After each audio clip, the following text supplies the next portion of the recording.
Joe Grand, welcome to the SAINTCON hallway. Thank you. This is your first SAINTCON. Yeah. What's the initial impressions? Love it. Yeah, it's great. I love actually the double floor. So it's like you have the base floor with all the hardware hacking and all the other stuff going on. And then upstairs is like the serious talks. And yeah, it's great. I mean, I just love the energy, love it. Not super overwhelming, a lot of space. And it's fun. I've wanted to go for years and years, and all the DC-801 people I've heard about it, and it just never worked out, and now it finally did. We're glad you're here. Thank you for coming. How many people do you think you know here already? Like, not the ones you just met today, but previously. I don't know, maybe 10? Yeah? Maybe? Yeah, probably like 10. There's a legit amount. Yeah, like the DC-801 crew that's here. Maybe a couple more. What was it but like? Not a lot, given there's a lot of people here to meet. So it's yeah, 1,700 people. Yeah. 10 is still 10. Yeah. You'll know more at the end. Obviously. Your keynote went really well. Everybody so far is talking to me like they loved it so much. Oh, thank you. What was it like having Luke there and that tie-in with Badge? I know you guys did a little bit of it, but from your perspective, yeah, I loved it. I mean, having Luke as the intro person was perfect. I mean, we go way back, and it was cool to see him and see how he's taken the badge concept and made the mini badge concept, and then somebody actually made a micro badge concept. So it really is like this domino effect of stuff, or snowball effect of stuff, and it's it's awesome. It's really cool to see it. Is it weird to see your fingerprint on these badge things and how that's rippled through multiple years to these giant cases with, I don't even know how to describe. Yeah, it is. And I mean, it's something because when I was first doing them, the whole point was just to expose people to electronics, right? Because hardware at that time was still out of reach for a lot of people, but people were just focused on other things. Network and software and everything other than hardware. So we didn't really know what to expect, and it was like I mentioned in the keynote, doing stuff that I wanted to do because I thought it would be fun, and we had no idea what would come of it. I feel like if I didn't do it, somebody probably would have done it anyway at some point, because it was just that natural progression of what hackers are using. But given the push of DEF CON being that first place to do it, with that audience, they kind of grabbed it and took it and went with it, and that's the entire point of being a hacker, right? Is building on that stuff. And that was the coolest thing to see, is sort of after the first 5 years of doing it, I'm like, people are expecting me to do it. I'm just going to stop and see what happens. And then Lost took over, and then, people kind of infuse their own style and flavor into it, and it keeps changing. And it's it's awesome to see. Yeah, it's very, very cool, and kind of humbling to see it, and makes me feel old also. Yeah, I was going to say, is this your, in a tech world and the speed of it, are these your great-great-great-great-grandchildren? Yeah, badges? I guess it's yeah. I do have a badge question for you. Not a badge that you made, but a badge that somebody else, what's your favorite other badge or a feature of it that you were just how did they do this, or that must have taken forever, or just something that you just loved? Oh, man. That's a really hard question. Are you going to edit this so there's not a 5-minute delay while I think about it? I was going to, but now we're not. Now I want it. Let's see. We can come back to it. What would I'm trying to think of what my first, the first thing that comes into my head. Damn, I don't know. That's there's a lot of them to choose from. All right, while you ponder on that, what is something that maybe you put into a badge, effort or time, or maybe even a CTF piece that you don't think anybody's ever found or knows about? Yeah. So the DEF CON 18 badge, which was the aluminum substrate with the laser engraving on it, we tried to incorporate a bunch of CTF, one CTF flag and a bunch of other pieces of data in the microcontroller. It's just in the unused area. And I'm pretty sure nobody from the CTF contest found that flag, even though everybody had it on their badge, but nobody went and extracted the memory to look in the badge. And that was the first time we did it. to incorporate other contests and other things into the badge. And there were other things that people found from other contests, but not CTF, which I thought was interesting because CTF at DEF CON is like mega, right? Like that is the thing. But it just showed like they maybe hadn't started thinking about hardware in that way. And I don't even know if they're incorporating hardware into the CTF. I don't think they are. But that's something that I don't think anybody found. Right. And I do remember actually being on stage at closing ceremonies and like scolding the CTF teams of like, there was something right there and you didn't get it. Right. But that's always fun. I mean, it's always a challenge building any challenge for people, and how are they going to adapt or do, or they do weird side channel things you never thought of. Yeah, the human, like you can only plan so much. And like DEF CON 27 is a great example. I had two things about it. One of them is I had changed the way that the badge is mounted on the lanyard because so many people are making their own badges. We didn't want to use the lanyard because we wanted to have space for people to put their own badges. So I used these like big, thick bus bars as the lanyard holder. So you'd basically slide the lanyard through and it would almost look like, I don't really know how to describe it, like, like the bolo tie, like, like it's up on the lanyard. So it makes space so people can connect their own badges. And I thought that was sort of a intuitive thing, but seeing people's initial, response was to just clip the lanyard to the bus bar. Right. And I did not anticipate that because the metal from the lanyard slides over and hits the components on the edges. And that went well. And that went well, yeah. So like eventually that trickled out, right? Because people said, oh, I should put it up there to save time. But it was cool to see the human like default is just clip it on. Right. And like there wasn't, I was like, oh, everyone's going to obviously know what it is.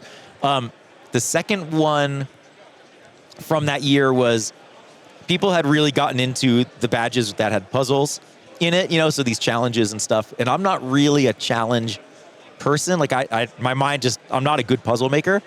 But a lot of my badges have been like inclusive community stuff. So like go do these tasks or go meet these other types of badges. So for DEF CON 27 was basically a quest where you had to go to different spots at DEF CON and do different tasks, like go to the hardware hacking village, go to the contest, go to a vendor, like to get to experience all of DEF CON, talk to different people with different badges, and you'd communicate with near field magnetic induction. And it was a very simple concept, but people had this idea of like, there must be hidden stuff in it. Right. And so they went down all these different paths of like, what did Joe hide in it? And I'm like, I didn't hide anything. Like, seriously, I didn't hide anything. But that mindset, like they just dug into it. So it was funny to see that also of like, because everybody was so used to a certain way, then you give them something that's different, they go that way. Right. So it's kind of a neat study in like human behavior. Yeah. Yeah, hacker's gonna hack. Hacker's gonna hack, yeah. They're like, no. Yeah, it's like, I don't trust him. Like, I'm gonna look anyway because I don't actually believe it. Yeah. I've X-rayed this thing. I don't see anything in it. Yeah. And actually, I don't know if anybody X-rayed it, but I did hide a DEF CON logo on an inside layer of the circuit board for the DEF CON 27 badge. So there is a DEF CON logo in there. There's a double secret in there. Yeah. Your handle is Kingpin. Yes. And it's old. Yes. Was this is a Spider-Man origin story? No. Was this self-given? Yeah. Earned? Yeah. Or other? So totally not cool. I always think that people's nicknames that were given to them are like way funnier, especially if it's something that they didn't want but it stuck with them. I chose Kingpin when I was 16, and I'd gone through a whole bunch of other handles before then, trying to find my persona. So it was kind of a multi-reference. I grew up in sort of the punk and hardcore world, punk rock, like underground music. And there was a band called Kingpin that I liked. They were, local band. It was the name of part of a skateboard truck, and I was a skateboarder. I remember that. And then it was also the character in Spider-Man. But I wasn't a comic fan, but I just loved the picture of Kingpin. I think he was the Kingpin. But he had, big dude with the diamond, like super badass. Evil villain. Yeah. And I liked that persona because I was not that. But the name, I thought, as a teenager, like, represented something bigger. And you can do that with choosing a handle. So that's what I ended up going with, and it kind of stuck. It's not my favorite, but I can't change it now. That was 30-something years ago. And people still call me Kingpin or KP or whatever, and like it's cool. So your it's just this question. Like, you go to Congress, and do you decide to throw down handles? How is that thought process before you're getting there? Like, no, we're using our legal names. We're throwing down handles. Like, what? There's no way we were going to use our legal names in the public. No way. At that time, what we were doing as far as like finding vulnerabilities and essentially forcing companies, we were like, if you don't fix the problem in 90 days, we're going to release the stuff.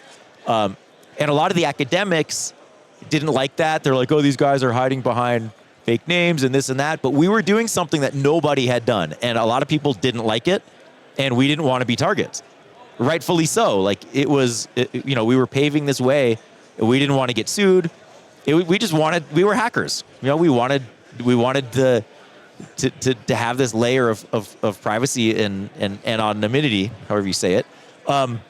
So when the Senate thing happened, like we were all still using our handles, and it wasn't even a question. It was like, we're going with our handles. And from what I understand, we were the first group to testify like to a government entity on public record that was not in the witness protection program that was using fake names. That's amazing. And even when we checked into the hotels, they had given us each a different like cover name, because the White House knew our names because we had to go through there, and then the Senate knew our names, but nobody in the public did, which was pretty cool. And it wasn't really until I think it was 2001 or 2002 that I got outed, and Mudge spilled my name to the press during an interview, and then from there, the fear was less at that point because we were a little more corporate with at stake, but we were still hackers and still pushing people's buttons, but it was like a little more accepted. I wasn't happy about it, but I just stuck with it, and now I'll use both interchangeably. In retrospect, when I went back and watched it, I think it's the most baller thing. You're like Kingpin in front of Congress is wild to me. It's pretty funny. Well, the one of the senators made a joke about it. He's like, I'm going to have to go tell my kids who I met with today, and it's Kingpin and Space Rogue. Because to them, it was such a foreign concept. But to us, it's like we call each other by our hacker names. Like it's a natural thing in our community. But to the outside world, like they had no idea. They probably thought we were just completely crazy. Are you saying that you could compromise this thing in blank seconds? I don't remember the seconds. It's like take down the internet in 30 seconds. Yes. Yeah. That was like baller. Like I was like, how are you going to do that? Like I had no idea what he was talking about, but that was what stuck, right? Of like hackers take down the internet in 30 seconds. Because the media always wants to find that hook. And that was it, right? Like hackers go to Congress and say they can take down the internet, which I guess we could, given the vulnerability that Mudge was talking about. And I think that implementation thing is still an issue. Like when Facebook went down a little while ago and like everybody freaked out because they had no Facebook.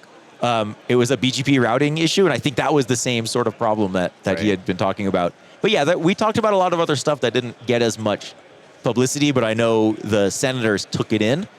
And it really that was that first kind of hacker government collaboration, which is interesting because as hackers, at least I personally didn't want to ever think about interacting with the government, right? It was just not even a thing, but it just was this natural progression. And we had this opportunity to share something and say what we wanted to say to like a much larger audience. But I don't think any of us knew that it was going to still be remembered 25 years later. It inspired a lot of people. There wasn't a lot of like public figures that you could say was a hacker and not be in jail. Yeah, exactly. Right. You're right. Like we were doing something that wasn't illegal, but still spreading that message. Yeah, I think that's what was different. Right, because everybody else, you're like, oh yeah, there's these hackers, but like, they're all locked up. He got busted. He's in jail. Like, he hacked a radio station, stole a car. It was cool, but now he's in jail. Right. Yeah. Right. So a lot of people have seen your YouTube videos and these pieces that you've put out, but we have a lot of people in our community that are maybe they might be hesitant to come up and talk to Joe Graham because he's this persona, this person. What is something that they could come talk to you that has a common ground of something that you're interested in? Like they can come see you and feel like hey Joe, this thing. What's that bridge? What's something that you enjoy? Anything. I mean, we're hackers, right? So we already share something. yeah, I mean, anything. You know, I there's things I like computers and electronics and running up mountains and trails and riding my bike and like stuff. But it's, yeah, whatever someone wants to come and talk about is that, you know, being in person is that you can do that. And then maybe you don't know if there's a connection yet until you start talking. And you said running, but like you're serious about that. You show up to Utah. We're in Provo. You look at that mountain and you see there's a big Y on it for the university. And, you know, I'm not trying to put words in your mouth. You can correct me. You're just like, I got to touch that Y. Yeah. So I used to be a competitive runner.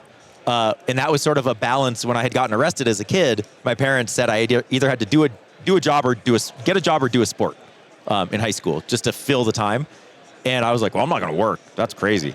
Actually, I did do like a dog walking gig and got bitten by the dog. So I'm like, working's not for me. So There's I started some symbolism there for career and life. But so I started running because I had some friends that were on the track team, and I was not a runner. It was just like hanging out with my friends, and we would run to like the grocery store and steal ice cream and eat ice cream and run back. Like it was not serious until the following year, as I started getting in shape. I'm like, oh, okay, I'm actually like, I wasn't good, but I was seeing progress being made that actually made me feel better. So I ended up, going to college, running competitively in college, and then post-collegiate running competitively. So I was much more hardcore about like going out and training and doing things. But when I travel, even though I'm older and don't run as long and as much, and I kind of mix, you know, other exercise, cross-training stuff into it, I like to look around and see like a trail or a path or something I can do. And I was looking at like going up Mount Timo. Is it the local mountain here? And Timpanogos? Tipo or whatever it is. I think I'm pretty sure it's Timpanogos. I've lived here my whole life, but and it's like 11,000 feet. Yeah. And there was snow at the top, and people are like, you need to have your spikes and this, and I'm not prepared because I didn't. You don't have your spikes? No, I came from Europe also, so it's like I didn't have my spikes. But no, I do have spikes, but I didn't bring them. I was joking, but and I have spikes and poles, but I didn't bring them. So I was like, I can't do that. And it was like 7 a.m, and I'm like, oh, what can I do? And I found that Y. Because I remember seeing it when I was driving in. I didn't know that you could go to it. But then if you look, you can see the switchbacks going to it. And I'm like, I look it up. I'm like, okay, it's like a mile up, mile down. Like, that's reasonable. And I'm going to go do it. And started doing it. And I'm like, oh, like my lungs are burning. And like, I start basically drooling. You know, like when you're really, really working hard, like you just start salivating. And I'm just like, I'm a mess. Like, 50 meters into it because I'm running up the hill. And I'm like, what is going on? And then when my lungs start really burning, I'm like, oh my God, I'm at altitude. And I came from below altitude. And so I started walking and still like speed hiked up it, but it was so brutal. It was like for moving so slowly, it was so hard. And then I kind of ran down, but it was such a fun experience to do something like that where there's other people walking up with like rucksacks, no big deal.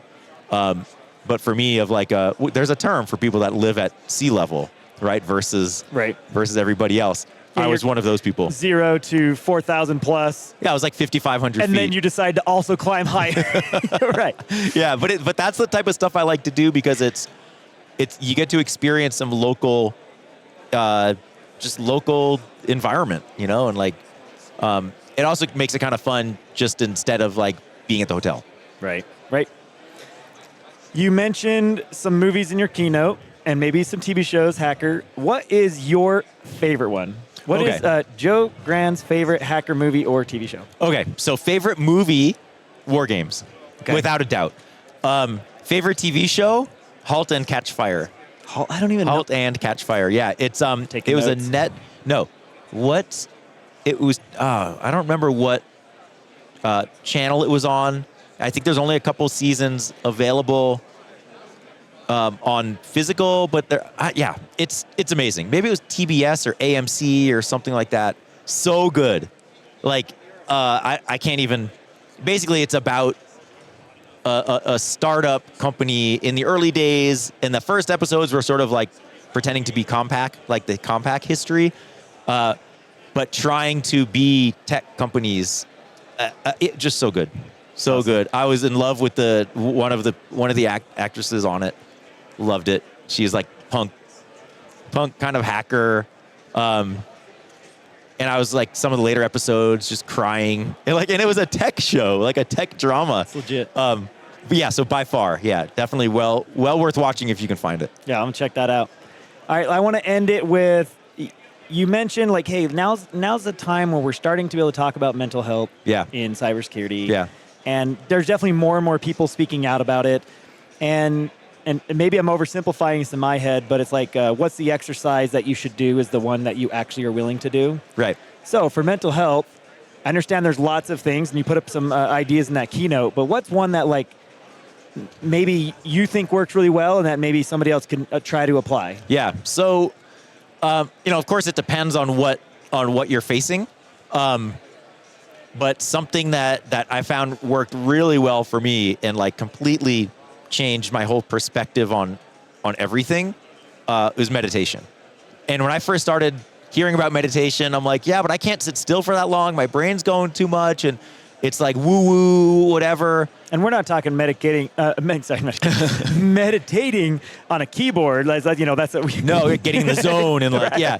No, totally different at like sitting and being present. And like, but what I learned is that it's okay if your mind is going, like you acknowledge that. Like I can't describe really what it has done for me. And it's a lot of work. Like it's not easy. And they call it like meditation practice, like right. A doctor practice, because you're always practicing. And sometimes I don't do it. And I notice when I don't do it. And it's like, I got to get back in the game. But it really has like settled me down and made me just see different perspectives and kind of understand myself and understand my own feelings and my own things that are going on in my head. And my traumas, if you will, of what have happened when I was younger and how that has carried and how that's affected me, like looking back. And I talked to a friend of mine who's also like late 40s, old, and he's like, this is the era when you start thinking about all of those things and start working it out. And but I think meditation is, even if it's a minute, like I do 1 minute meditation sometimes, like I'll just sit there and like count to 10 and just follow myself counting to 10, and that helps. Therapy, I know, works really well, which I haven't done yet, and that's on me. Like I know I should, but I haven't, and that's like that push to do it. My wife is doing that more and more because we've had some recent family kind of sad things, so it's like trying to work some of that stuff out is important. And it's like everybody has some sort of challenge, right? And I think a lot of people in the hacker world also, in like it's cybersecurity world, like use computers, like we all kind of gravitated towards that for a reason. And I love that solitude of the computer, and I love that power of things. But I feel like there's a reason why I spent 12 hours a day alone in a computer room instead of where everybody else was out playing or whatever. And I did skateboard and stuff, and like I was a juvenile delinquent causing problems, which was all related. But it just took a long time to start realizing that. And really the meditation, I knew I needed to do it for years. I was like, I should try this. And it wasn't until I broke my foot on a trail run during COVID where then I had to sit still. Right. And that's when I was like, well, I have nothing to do. I can either use the computer and I had to put my foot up, elevate it. So I'd lie on my back, put my foot up. And I'm like, okay, now what? Oh, I'll just run Insight Timer. That's the app I use. I'll just play that. And then little by little started doing that. But yeah, I think it's important to talk about. My wife just released a book also, which is what sort of served as this catalyst to talk about it more, called Troublemakers and Superpowers. And in her mind, the troublemakers are not people like me who were troublemakers, but it was the troublemakers that people had if it was trauma or mental health issues or whatever else, and how they're able to use those, at least acknowledge them and use them maybe to move themselves forward. So say like somebody who has dyslexia, recognizing that, and also recognizing that a lot of dyslexics have a superpower of like really crazy 3D spatial awareness. Or somebody with autism or ADHD, like depending, there's benefits of those if you flip it that way. Not always, right? Sometimes it's really hard, and maybe you need medication or other things as well. But you can generally find a positive in it. So this book basically chronicles a bunch of different biographies of people, celebrities and like a couple non-celebrities. Like I'm in it. My earliest childhood friend, Josh Fernandez, is in it, who had a crazy traumatic childhood, and we always stayed in touch. And like, it's really cool to see his story. And it was meant for, I should know this better, but like kind of tween age, so people can read it and identify with somebody, and like maybe they read about their favorite person and say, oh, I didn't realize that they had OCD or they had some other thing. So for kids to be able to connect with somebody and realize that what they're feeling or what they're experiencing, other people have experienced, and they're thriving regardless of that. Right. So that's what kind of started my whole thing of like, let's just talk about it more. And it's not easy, right, to talk about it, but it's like, it's important, because starting that conversation, and it's like, okay, maybe I should go deeper into it or something. Right. I have no idea if I even answered whatever you had just said. You did. And I appreciate the information. I look forward to working on my own mental health continually. And so it's solid advice. I appreciate you coming here to Utah. Of course. And even if you want to go up and touch a Y at 5,000 feet and hanging out with us and sharing your knowledge and skill. It's been a pleasure to chat with you. Thank you for coming, and thanks for joining us in the SAINTCON hallway, Joe. Yes, thank you very much. And I realized I did not answer your question about the badge. I was going to bring it up, but I didn't want to if he still doesn't have one, I didn't want to be punk about it. So I don't have one. Okay. So to be continued. That means we get a round 2 of this. Right. Cool. Thank you. All right. Thanks, Joe. All right.